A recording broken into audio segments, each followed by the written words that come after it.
आज सुबह की बड़ी खबर अमेरिका और रूस के बीच टेंशन से जुड़ी हुई है और ये टेंशन और बढ़ गई है।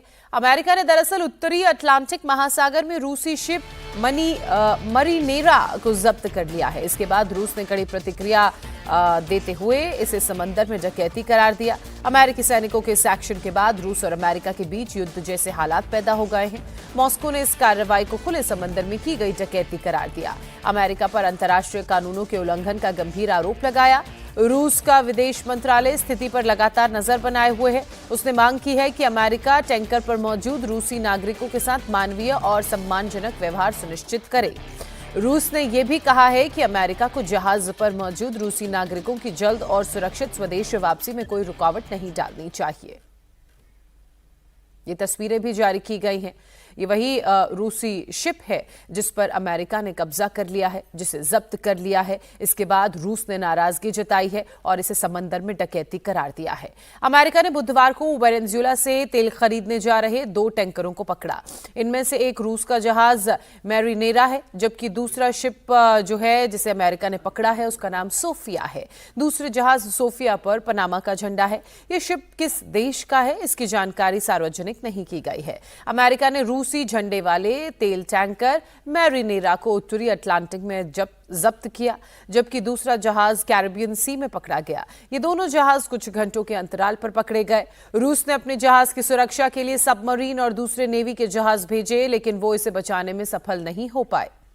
अब आपको दिखाते हैं अमेरिका के एक्शन पर रूसी विदेश मंत्रालय का क्या कहना है। दरअसल रूसी विदेश मंत्रालय ने कहा है मॉस्को रूसी झंडे वाले जहाज मैरिनेरा पर अमेरिकी सैनिकों के सवार होने की खबरों पर कड़ी नजर रख रहा है। आज दोपहर लगभग 3 बजे मॉस्को समय के मुताबिक अमेरिकी नौसेना बलों ने किसी भी देश के क्षेत्रीय जल क्षेत्र से बाहर खुले समुद्र में एक जहाज पर कब्जा कर लिया और जहाज से संपर्क टूट गया। 1982 के संयुक्त राष्ट्र समुद्री कानून सम्मेलन के प्रावधानों के अनुसार खुले समुद्र जल क्षेत्र में नौवहन की स्वतंत्रता लागू होती है और कोई भी देश दूसरे देशों के अधिकार क्षेत्र में विधिवत पंजीकृत जहाजों के खिलाफ बल का प्रयोग नहीं कर सकता है। अब आपको बताते हैं अमेरिका ने इस ऑपरेशन को कैसे अंजाम दिया। अमेरिका ने जिस रूसी जहाज को पकड़ा, पहले इसका नाम आपको बता देते हैं। इसका नाम है बेला 1। अमेरिका ने इसे प्रतिबंधित जहाजों की सूची में डाला हुआ है। 15 दिसंबर को बेला 1 अटलांटिक महासागर में अचानक अपना रास्ता बदला और यूरोप की तरफ चल पड़ा। इसके बाद दिसंबर में भी एक बार फिर अमेरिकी कोस्ट गार्ड्स ने बेला 1 को उस वक्त पकड़ने की कोशिश की जब वो वेनेजुएला की ओर जा रहा था, लेकिन जहाज अटलांटिक महासागर पार करके भाग गया। अमेरिका ने आरोप लगाया कि अमेरिका द्वारा पीछा किए जाने के दौरान बेला 1 का नाम बदलकर मैरिनेरा कर दिया गया और उसे रूस के झंडे के तहत रजिस्टर किया गया। अमेरिकी कोस्ट गार्ड के पास इस जहाज को जब्त करने का वारंट था। अमेरिकी अधिकारियों का आरोप था कि जहाज अमेरिकी प्रतिबंधों का उल्लंघन कर रहा था और ईरानी तेल ढो रहा था।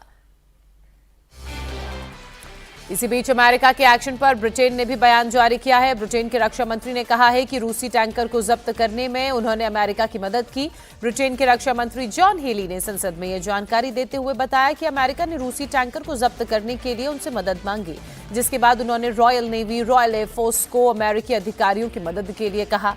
ब्रिटिश रक्षा मंत्री ने कहा कि ब्रिटेन इस कार्रवाई का समर्थन करता है और ईरान पर लगे प्रतिबंधों के तहत ये कार्रवाई की गई है। Is now under the control of US forces who demonstrated immense courage and professionalism in dangerous and deteriorating Atlantic Sea conditions. A stateless vessel, Mr. Speaker, may be lawfully intercepted and subjected to the law of the interdicting state. The US's enforcement action was based upon counter-Iran sanctions